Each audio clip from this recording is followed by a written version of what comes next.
Like, comment, share and subscribe to Mufti Tariq Masood, famous scholar.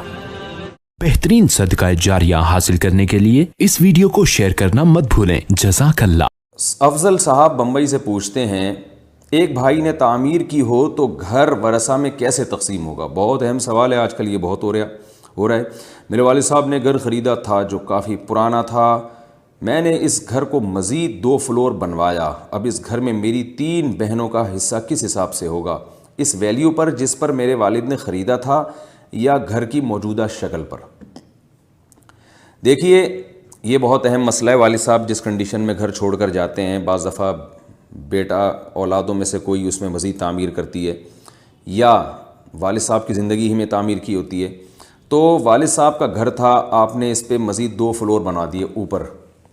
तो इसमें पहली बात तो ये, अगर आपने उस वक्त कोई एग्रीमेंट किया था वालिद साहब से या वालिद साहब के मरने के बाद वारिसों से एग्रीमेंट किया था अपने बहन भाइयों से कि भाई मैं इस घर के ऊपर मज़ीद 2 फ्लोर बना रहा हूँ, तो ये जब घर बिकेगा तो यानी मैं उसकी कीमत अलग से लूँगा, ये पहले से आपने कोई तसरीह की थी, तो फिर तो आपको अलग से उन 2 फ्लोर की कीमत मिलेगी। और अगर आपने ये कहा था कि मैं ये कर्ज़ के तौर पर दे रहा हूँ, जब विरासत तकसीम होगी तो पहले मेरा कर्ज़ वापस किया जाएगा, उसके बाद फिर हम इस घर को विरासत में तकसीम करेंगे, और वारिसों ने मान लिया था इसको, तो ये कर्ज़ है। अगर ऐसी कोई तसरीह नहीं थी तो फिर ये एक एहसान है आपकी तरफ से कि नीचे के फ्लोर पे आपने एहसान करके ऊपर के 2 फ्लोर मज़ीद बना लिए। तो जब भी कोई किसी की ज़मीन पर एहसान करता है, किसी की ज़मीन पर कोई तामीर करता है, तो वो बस एक एहसान ही कहलाता है, वो कोई एग्रीमेंट का हिस्सा नहीं होता। तो जो ज़मीन के मालिक होते हैं या नीचे के फ्लोर के मालिक होते हैं, उनको ये हक़ हासिल है कि वो किसी भी वक्त कह सकते हैं कि ये ऊपर के जो 2 पोर्शन हैं ये आप यहाँ से हटा दें, तोड़ दें, इसको अपने घर ले जाएं। तो असल मसला तो यही है कि आपके जो बहन भाई हैं उनको ये हक़ हासिल है कि वो ये आपको ऑर्डर करें कि हम आपको इन 2 ऊपर वाले पोर्शन का अलग से कोई हिस्सा नहीं देंगे, नीचे वाला घर तकसीम होगा, ऊपर वाला जो है वो आप चाहे तो तोड़ दें, चाहे तो मलबे की कीमत लेके आप वो घर भी यानी इस मुश्तरका विरासत में शामिल कर लें। तो ये उनको पूरा पूरा हक़ हासिल है। लेकिन ये एक फ़तवे के तौर पर है। अखलाक़ी जो ज़िम्मेदारी है वो ये है कि बहन भाइयों को चाहिए कि एक भाई ने इतना एहसान करके ऊपर 2 फ्लोर बनाए, अब उस बेचारे को आप ये हुक्म दें कि तोड़ ताड़ के ले जाओ और मलबा फ़रोख्त कर दो, तो ये उसके साथ अखलाक़ी लिहाज से एक गैर अखलाक़ी हरकत होगी कि उसने एहसान किया और आप उसको एहसान का बदला ये दे रहे हैं कि जी वो मलबा उठा के ले जाओ। तो इसलिए वारसा को चाहिए आपस में देखें, विरासत तो सिर्फ नीचे वाले पोर्शन में होगी, नीचे वाले पोर्शन की जो मार्केट वैल्यू है वो लगाई जाएगी, और उस मार्केट वैल्यू यानी जब घर बिक रहा है ना उस वक्त मार्केट वैल्यू लगाई जाएगी, या जब विरासत तकसीम कर रहे हैं, जैसे आज अगर आप चाहते हैं कि हम इस विरासत को तकसीम करें तो आज जो घर की वैल्यू है वो लगाई जाएगी। वालिद साहब ने जिस वैल्यू पे घर ख़रीदा था वो नहीं लगाई जाएगी। आज की वैल्यू से नीचे वाले पोर्शन को आप लोग डिवाइड करेंगे, ऊपर वाले को या तो वारिस कहते हैं कि इसको तोड़ के ले जाओ, या ये कि वारिसीन उसकी अलग से कीमत लगा के कोई भी ख़रीदना चाहे ख़रीद ले।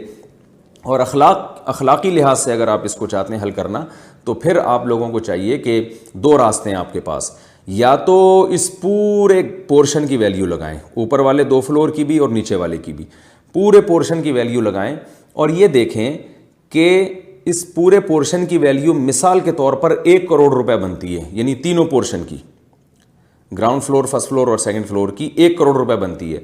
तो फिर स्टेट एजेंट से पूछें कि अगर ये ऊपर के 2 फ्लोर ना होते तो फिर इस नीचे वाले घर की वैल्यू क्या होती? स्टेट एजेंट ने फॉर एग्जांपल आपको बताया कि अगर ये ऊपर के 2 फ्लोर ना होते तो ये घर 80 लाख का होता, ऊपर के 2 फ्लोर बनने की वजह से 1 करोड़ का हो गया है। तो पता ये चला कि इस घर की वैल्यू में जो इजाफा हुआ है ऊपर के 2 फ्लोर की वजह से वो 20 लाख रुपए का इजाफा हुआ है। तो इस घर को मुकम्मल फ़रोख्त किया जाए, 1 करोड़ में 20 लाख उस भाई को दे दिए जाएं जिसने ऊपर के 2 पोर्शन तामीर किए हैं, और बाकी 80 लाख में विरासत को तकसीम कर दिया जाए सब वरसा में, जिसमें ये भाई भी बराबर का शरीक होगा। तो इस तरह से अगर कर लेते हैं तो वारिसों पर ये लाजिम तो नहीं है, लेकिन इस तरह से कर लेंगे तो ला तज़लिमून वला तुज़लमून, जो बड़ा भाई जिसने बेचारे ने इतना पैसा लगा के घर की तामीर की है उसकी भी हक़ तलफ़ी नहीं होगी, यानी अखलाक़ी लिहाज से उसका भी नुकसान नहीं होगा, और इन वारिसों को भी इनका हिस्सा मिल जाएगा, इसलिए कि नीचे वाले मकान में विरासत जारी हो रही है और इन बहन भाइयों को उसमें बहरहाल बराबर का हिस्सा अपना मिल रहा है, तो इनका कोई नुकसान नहीं है ऐसा करने में। और पहली सूरत पे अगर ये अमल करेंगे कि भाई को बोलेंगे ऊपर वाले 2 पोर्शन तोड़ के ले जाओ, तो इन بہن بھائیوں کا کوئی فائدہ نہیں ہے اور اوپر والے کا بیچارے کا بیڑا غرق ہو جائے گا. تو خواہ میں اپنے بھائیوں کو اس طرح سے ناراض کرنا, ان کا بیڑا غرق کرنا غیر اخلاقی حرکت ہے, اس سے اجتناب کریں. خلاصہ یہ نکلا کہ اس کا بہتر طریقہ تقسیم کا یہ ہے کہ نیچے والے پورشن, اوپر والا اور اس سے اوپر والا فلور, ان تینوں کی مارکیٹ ویلیو لگائیں. 2-3 اسٹیٹ ایجنٹ سے پوچھیں کہ یہ کتنے کے ہوں گے. اگر 3-4 ریٹ مختلف ریٹ آتے ہیں تو اس کا ریشو نکال لیں. ایک اسٹیٹ ایجنٹ کہتا ہے کہ 1 کروڑ روپے, دوسرا کہتا ہے 1.5 کروڑ روپے, تیسرا کہتا ہے 2 کروڑ روپے. تو 1 کروڑ, 1.5 کروڑ, 2 کروڑ کو 3 سے ڈیوائڈ کر دیں, جو جواب آئے وہ ریشو نکل آئے گی. تو پہلے ریشو نکالیں مختلف ایجنٹ سے قیمت معلوم کر کے, تو تینوں فلور کی کا ریشو آپ کو معلوم ہو جائے گا. اس کے بعد آپ یہ دیکھیں کہ اگر یہ اوپر کے 2 فلور نہ بنے ہوتے تو پھر ماہرین سے معلوم کروائیں صرف نیچے والے پورشن وہ کتنے میں بکتا. اس میں جو مختلف اسٹیٹ ایجنٹ آپ کو مختلف ریٹ دیں اس کا ریشو نکال لیں. تو پھر مجموعی قیمت سے اس نیچے والے فلور کی قیمت کو مائنس کریں, جو ڈفرینس آئے گا وہ بڑے بھائی کو دے دیں, اور جو بچے گا وہ آپس میں شرعی حصص کے حساب سے آپس میں ڈیوائڈ کر لیں. وہ پھر بھی سمجھ نہ آئے تو قریب معالج سے رجوع کریں. دواؤں پہ لکھا ہوتا ہے نا, تمام دوائیں بچوں کی پہنچ سے دور رکھیں, اور پھر بھی آرام نہ آئے تو قریبی معالج سے رجوع کریں. مطلب یہ ہے کہ پھر بھی بات سمجھ میں نہیں آئی ہے تو کسی قریبی دارالافتاء سے رابطہ کریں, کسی مفتی سے رجوع کریں, وہ آپ کو انشاءاللہ سمجھا دے گا.